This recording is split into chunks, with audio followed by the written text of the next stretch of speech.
Salamat, Senate President Alan Peter. Maraming salamat po.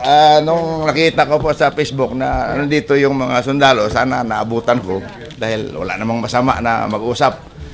Tatanungin ko lang sana kung sa akin ba nila binigay yung malita. Dahil pabanggit ang pangalan ko, kawawa naman yung pamilya ko, hinahanap sa akin yung malita eh. So, ganoon lang po kung maaari. Wala man akong sama ng loob. Kaya lang, siyempre, takbo ko agad ako dito. Alam ko nandito ka eh. Kung wala ka rito, hindi man ako pupunta rito eh. Saka nandito Senator Marcolita. Alam naman nila, papasukin nila ako. I vehemently deny that meron po akong natanggap. Wala akong utang si Saldi ko sa akin. Wala din akong utang sa kanya. At wala kaming transaksyon na maaari ko siyang bigyan o maaari niya akong bigyan ng pera. Umalis na si Atty. Rondain. Nauna nang umalis. Kausap ko siya noong isang araw. Pakiusap ko sa kanya, kumuha ka lang ng isang note kay Saldi kung makausap mo siya na wala si Saldi pinadalang malita sa akin. Yun lang po, hindi ko sinasabi na hindi totoo yung mga sinasabi ng mga Marines, no? Ang akin lang na ako, wala akong tinanggap personally for me.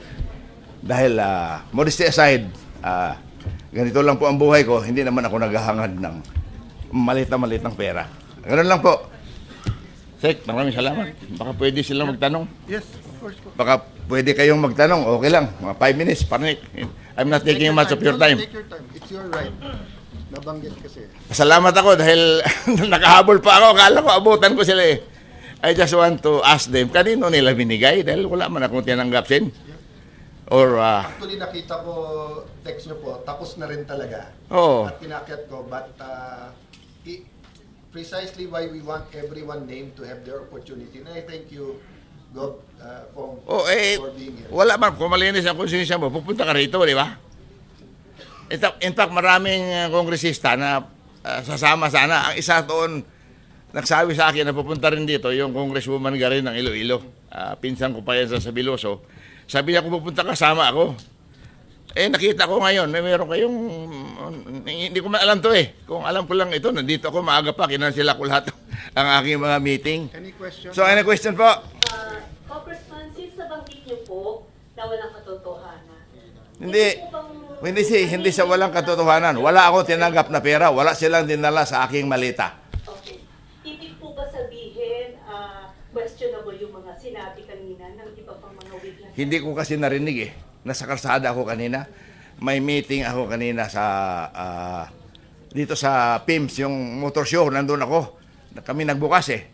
Umalis ako doon mga alas 10, pumunta ako kay RSA sa San Miguel. After San Miguel, may alauna ako sa Manila Golf. On the way to Manila Golf, hindi ko lang maiwasan yung Manila Golf dahil may appointment taga China at saka mga taga PhilInvest Bank na mag-meeting doon. Inintroduce ko lang, takbo ka agad ako rito. Akala ko maabutan ko pa. I'm sure papasukin ako ni Senate President Cayetano dahil matagal na kami kakilala nito eh. Tatay pa niya, kasama ko na. Ano po kaya ang motibo? Bakit kayo kinalaglag yung pangalan niyo as you were saying hindi ito totoo? Mahirap man ako magsabi ng motibo. Ngunit, siguro may kinalaman doon sa pinadala sa akin ni Mike Defensor. Nandito po ba si Mike? Wala na. Nakaalis na. Mga 1:30. Si Mike Defensor nagpadala sa akin ng impeachment ni Pangulo. Ako yung unang nandito sa cellphone ko. Gusto nyo makita?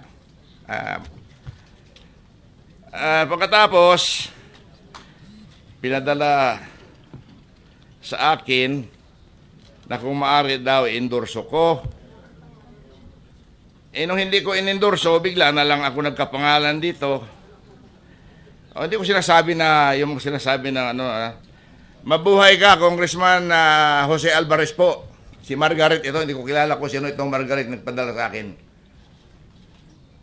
I'm writing on behalf of Congressman Mike Defensor to request for your endorsement of impeachment complaint against PBBM for graft and corruption and betrayal of public trust.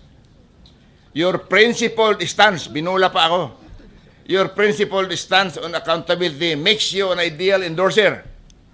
We respectfully request for your public endorsement to strengthen this effort and uphold the rule of law. Attached is the full complaint for your review. Thank you for your consideration. Hello po, will you endorse?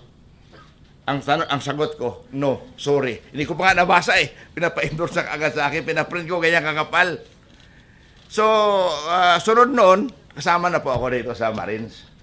Pero I can say categorically, wala po akong tinanggap na malita galing kay Saldico dahil wala naman utang si Saldico sa akin. Wala din ako utang sa kanya. Okay? Maraming salamat. Tapusin ko lang. Pasensya na. And thank you very much. No? What is the most sa relation yung sabi ko? Kung wala po talaga.